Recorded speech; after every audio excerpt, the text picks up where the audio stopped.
धुळे जिल्ह्यातील शिरपूर तालुक्याच्या भोरगाव या टोकाच्या वस्तीमध्ये समीर चौधरी राहत होता। वडील दिवंगत माधवराव चौधरी हे परिसरातील डोंगर दऱ्यात फिरून वनक्षेत्राची पाहणी करणारे वॉचमन होते। त्यांच्याकडूनच समीरला लहानपणापासून जंगलाच्या प्रत्येक पाऊल वाटेची ओळख झाली।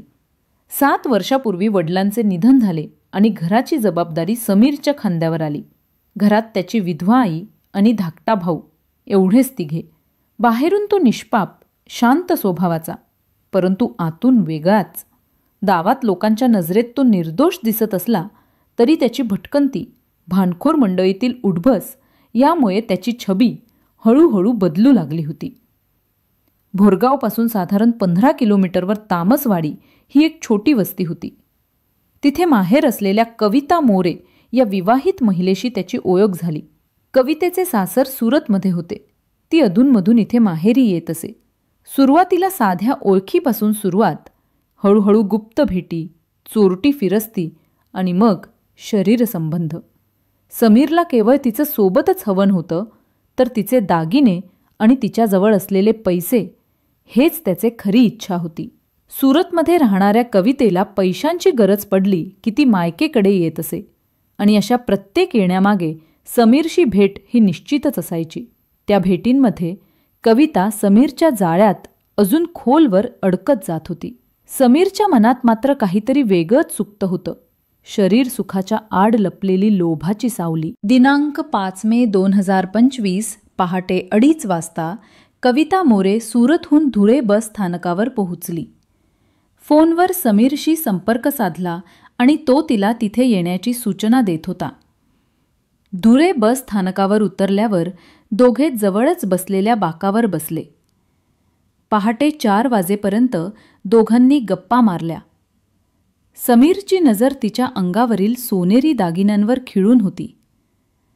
त्याच वेळी त्याचे मनवेधक योजना हळूहळू आकार घेत होती।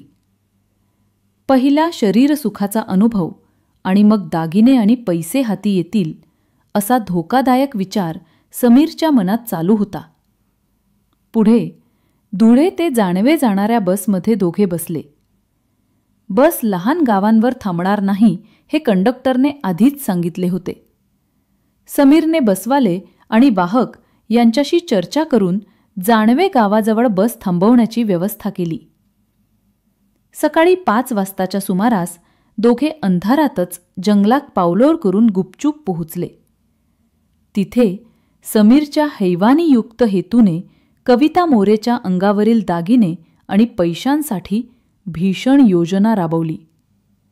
जंगलात पोहोचल्यावर समीरने त्याच्या हैतुकच्या हेतूला आकार दिला। कविता मोरेच्या अंगावरील दागिने आणि पिशवीत असलेली रोकड हाती घेण्यासाठी त्याने जवळच असलेल्या लाकडी दांडक्याचा वापर करून तिला मारहाण केली। कवितेला रक्त ओसंडून वाहू लागले, पण तिने शहाणपणाने तणावावर नियंत्रण ठेवून पळण्याचा मार्ग शोधला। तिच्या धैर्यामुळे ती जखमी अवस्थेत जंगलातून सुटली। तिच्या प्राणावर झालेल्या धोक्यामुळे पोलिसांकडे तात्काळ फिर्याद दाखल झाली। अंबळनेर पोलीस स्टेशनच्या गुन्हे शाखेने तपास सुरू केला आणि समीर चौधरीवर संशय वाढू लागला। पोलिसांनी तपासात मोबाईल कॉल डिटेल्स आणि CDR तपासली, ज्यात स्पष्ट झाले की कविताच्या नंबरवर समीरच्या कॉल्स घटनापूर्वी आणि घटनेच्या दिवशी सतत झाले होते। याच तपासातून समीरचा भूतकाळ उघड झाला।